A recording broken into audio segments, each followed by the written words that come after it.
నొప్పి మాయం సర్జరీ దూరం ఆపరేషన్ లేకుండా మోకాళ్ల నొప్పులకు ఆధునిక చికిత్స ప్రాణ పెయిన్ క్లినిక్. అమ్మయ్యాక ఎలా ఉంది లైఫ్? అమ్మాయ్యాక బాగుంది. వాడితో అసలు సరిపోట్లే టైం సరిపోట్లే. How old is he now? Is 7. 7. అయ్యే బాబోయ్, సెకండ్ క్లాస్ చదువుతున్నాడు. అంటే టైం ఎంత తొందరగా అంటే వాడు వేసే క్వశ్చన్కి నా దగ్గర ఆన్సర్స్ ఉండవు. అలా వేస్తాడు క్వశ్చన్స్. సంగీతం వస్తూ ఉంటుంది. అయ్యో, సంగీతం వచ్చు, సంస్కృతం శ్లోకాలు చెప్తాడు. అబ్బా, అయ్యో, చిన్నప్పటి నుంచే నేను కడుపులో ఉండగానే నేర్పేసేవాడు కానీ. వాడిని కూడా కొంచెం స్పిరిచువల్ వేలో పెంచుతున్నారు. ఏమనిపిస్తుంది శ్రీలేఖ, మీరు నాకేం కావాలి అంటే మీకు అన్ని అడగకుండా అన్ని అమరుతున్నాయి చక్కగా. సో మీరు రోజు when you wake up what you ఏమడుగుతారు భగవంతుని కానీ జీవితాన్ని కానీ? మీరు పుట్టినరోజు కాబట్టి అడుగుతున్నారు. అంటే భగవంతుని నేను జనరల్గా ఎక్కువ హింసించును. అప్పుడప్పుడు పెడతా, ఇది కావాలి అది కావాలని పెట్టను. ఎప్పుడైనా పర్టికులర్గా కావాలన్నప్పుడు పెడతా నేను. So generally what I say is, God is like our father and mother. ఇప్పుడు మనకంటే మనం ఏదో అడుగుతాం, నాన్న ఇది కావాలి ఇది కావాలని. మన నాన్నకి తెలుసు మనకి ఏం చేయాలో. నువ్వు ఇది అడుగుతున్నావు, నీకంటే ఇది ఇంకా మంచిది, నీకు ఇది ఇవ్వాలనుకుంటున్నాను. సో అట్లాగా నాకు ఏది మంచిదో, ఏది కావాలో, ఎప్పుడు కావాలో, ఎక్కడ కావాలో, యు నో బెటర్ దెన్ మీ అని అలా కనెక్షన్ పెట్టుకోవాలి. అంతే. నాకు ఏది కావాలి, నాకు ఏది మంచి అనిపిస్తే అదే చెయ్యి. కానీ నాకు ఏది మంచో ఏది చెడో తెలుసుకునే విచక్షణ జ్ఞానాన్ని నాకు ప్రసాదించు. ఏదన్నా వస్తే అవాంతరాలు వస్తాయి, బట్ దాన్ని ఎస్కేప్ అయ్యే ఇది ఇవ్వద్దు, దాన్ని తట్టుకునే ఇది శక్తినివ్వు. I don't want escape in the situations. You want the power to fight or stand. I don't want to give up any time. ఎందుకంటే నేను బాగుండాలి, నాతో పాటు 10 మంది బాగుండాలి. అంతే కదా, అంతే. అలా కోరుకుంటాను. 10 మందికి నా పై చేయి ఉండాలి ఎప్పుడు. You want to create that kind of an environment. Yes. నేను 10 మందిని పెట్టేలాగా స్టేజ్ చూసి బాగా కుళ్ళుకున్నది ఎవరు ఇండస్ట్రీలో? అయ్యో, నాకు తెలియదండి. అంటే నేను అనేది ఒక అమ్మాయిగా దూసుకెళ్ళిపోయి ముందరికి వచ్చేసి చేస్తున్న వాళ్ళు ఎవరైనా ఉన్నారా? నాకు ఎవరు ఎదురు పడలేదు. అంటే సింగర్స్ చాలా మంది ఉన్నారు, వాళ్ళు అనుకోవచ్చు నేను అవ్వలేకపోయినా మ్యూజిక్. మేబీ లేకుండా ఉండదు, బట్ ఉంటుంది, ఆబ్వియస్లీ ఉంటుంది. So but did you ever feel, ఎప్పుడైనా తాకిందా మిమ్మల్ని ఆ ఈర్ష్య కానీ కొంచెం ఒక విధమైన తాగుతూ ఉంటది, but I ignore that. I know they are feeling jealous అని లోపల తెలుస్తూ ఉంటుంది మీకు. అది ఇగ్నోర్ చేసేస్తారా? చిన్న నవ్వుతో నేను ఇగ్నోర్ చేస్తాను. అన్ని విధాలా ధన్యులు అయితే. సో ఒక్కసారి నేను కూడా జలస్ ఫీల్ అవుతాను ఎప్పుడు శ్రేయాన్ని చూసినప్పుడు. శ్రీదేవి గారిని చూసినప్పుడు అందం పరంగా, అబ్బా మనకు అంత మంచి ముక్కు ఎందుకు ఇవ్వలేదు, మనకు హైట్ ఎందుకు ఇవ్వలేదు, అంత అందం ఎందుకు ఇవ్వలేదు, జలస్ ఫీల్ అవుతుంటాను. సో మళ్ళీ కూడా చూసి కాకి స్టోరీ చెప్పలేదు ఇవాళ. ఏంటది? కాకి ఏంటి కాకి స్టోరీ? చిన్నప్పుడు ఏదో చెప్పారు మీరు, చిన్నప్పుడు ఒక సంఘటన అయిందని. అది బాలు గారి దగ్గర నేను చెప్పాను కదా, సింగర్ అవుదాం అనుకున్నప్పుడు. ఎప్పుడు అది 7 ఏళ్ళు 8 ఏళ్ళు ఉన్నప్పుడు వెళ్ళా ఆయన దగ్గరికి. నువ్వు పాడడానికి పనికిరావు, పో అన్నారు. సో పో అన్న తర్వాత ఒక 4 to 5 yearsకి మళ్ళీ ఆయనతోనే ఫస్ట్ డ్యూయట్ పాడింది, ఆయనకి 2 మూవీలో. అది కోటి గారిది. అప్పుడు కాకి కోకిల ఎప్పుడైంది అన్నారు. That is the best compliment. అంటే అప్పుడు పాట రాకుండా ఇంత పాట ఎలా వచ్చింది, ఇంత ఇంప్రూవ్మెంట్ వచ్చింది, ఇంత గ్రోత్ వచ్చింది? అంటే ఆ వాయిస్ కి నేను ఆయన దగ్గర ఫస్ట్ పాడిన వాయిస్ కి సంబంధం లేదు అసలు. గాడిదలాగా కర్ణ కఠోరంగా ఉంది అని అనేవారు అప్పుడు, కాకిలా ఉంది అని.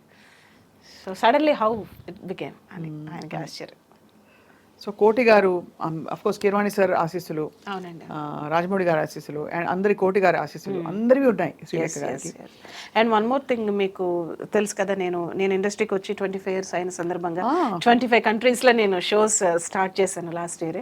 సో ఆల్మోస్ట్ 7 countries పూర్తయినాయి. సో అదొకటి జరుగుతుంది. ఇందాక మిమ్మల్ని ఎన్ని సినిమాలు అన్నాను చూడండి, ఆ 25 లెక్క పెట్టుకుని. మీకు లాస్ట్ టైం ఏదో 25 అని చెప్పినట్టు నాకు గుర్తు. 25 years అయింది. 25 years కనిపిస్తుంటే మరీ టూ మచ్.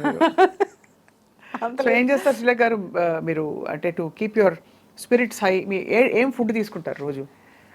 ఫుడ్ నన్ను అడిగారంటే మాత్రం మీకు చాలా చిరాకేసేస్తుంది, అసేమేస్తుంది. నేను తినే ఫుడ్ చెప్తాను. తినరా? తింటా. ఇలాంటి ఫుడ్ తింటూ ఇలా ఉన్నారా అంటారు. ఏం తింటారు అసలు?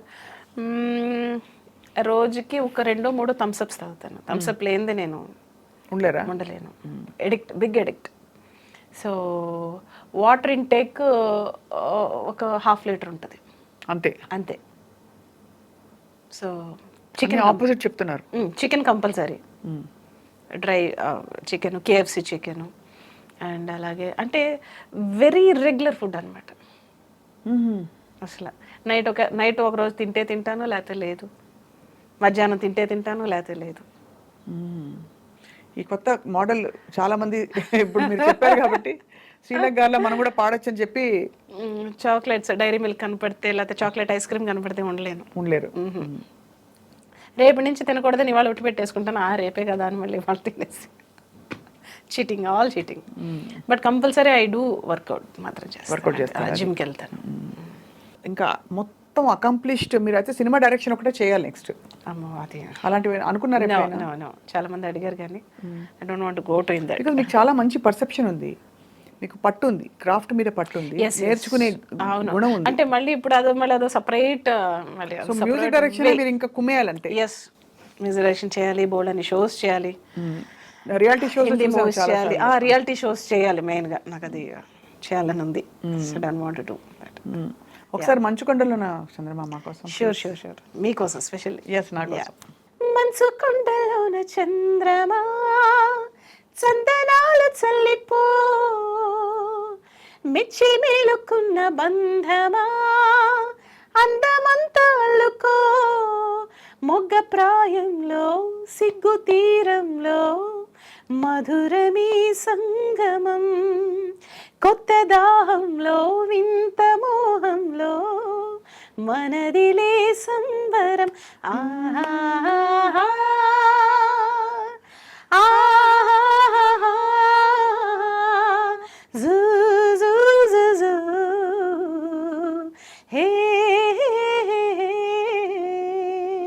అందరి చేత పాడిచ్చేసారు కదా, వెరీ బ్యూటిఫుల్ గా ఉంది. అవును.